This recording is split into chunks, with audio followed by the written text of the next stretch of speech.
জুলাই গণ অভ্যুত্থানের শহীদ পরিবারদের মাসিক 20,000 টাকা এবং 2024 সালের জুলাই গণঅভ্যুত্থানের শহীদ পরিবার ও আহত যোদ্ধাদের জন্য বড় সুখবর দিল সরকার।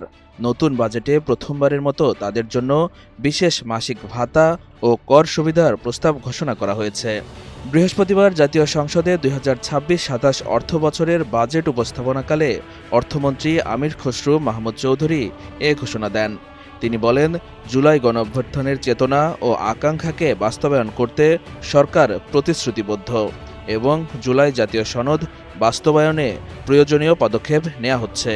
জুলাই গণ অভ্যুত্থানের শহীদ পরিবারদের মাসিক 20,000 টাকা এবং ABC ক্যাটাগরিতে আহতদের যথাক্রমে 20, 15 ও 10,000 টাকা মাসিক ভাতা অব্যাহত থাকে।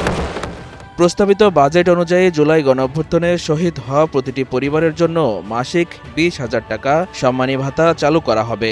একই সঙ্গে সবচেয়ে গুরুতর আহত অর্থাৎ এ ক্যাটাগরির জুলাই যোদ্ধারা প্রতি মাসে 20,000 টাকা করে পাবেন।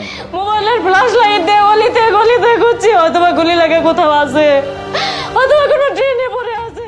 এছাড়া বি ক্যাটাগরির আহত যোদ্ধাদের জন্য মাসিক 15,000 টাকা এবং সি ক্যাটাগরির আহত যোদ্ধাদের জন্য মাসিক 10,000 টাকা ভাতার প্রস্তাব রাখা হয়েছে। আহতদের জখমের মাত্রা অনুযায়ী এই শ্রেণীবিন্যাস করা হয়েছে। শুধু ভাতাই নয়, গেজেটভুক্ত জুলাই যোদ্ধাদের জন্য তাদের করমুক্ত আয়ের সীমা বাড়িয়ে 5,25,000 টাকা করার প্রস্তাব করা হয়েছে। এদিকে গণতান্ত্রিক, মানবিক ও অন্তর্ভুক্তিমূলক অর্থনীতির অভিযাত্রা প্রতিপাদ্যে উপস্থাপিত 2026-27 অর্থবছরের বাজেটের মোট আকার ধারণ হয়েছে 9,38,000 কোটি টাকা। সরকারের রাজস্ব আয়ের লক্ষ্যমাত্রা নির্ধারণ করা হয়েছে 6,95,000 কোটি টাকা। ফলে বাজেটে ঘাটতি দাঁড়াচ্ছে 2,43,000 কোটি টাকা। এই ঘাটতি পূরণে অভ্যন্তরীণ উৎস ও বৈদেশিক ঋণ অনুদানের উপর নির্ভর করার পরিকল্পনা করা হয়েছে।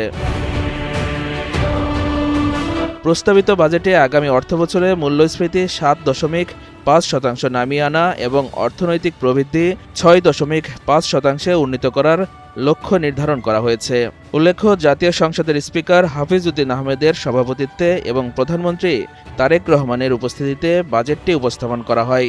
বর্তমান সরকারের আমলে অর্থমন্ত্রী হিসাবে আমির খসরু মাহমুদ চৌধুরীর এটি প্রথম বাজেট।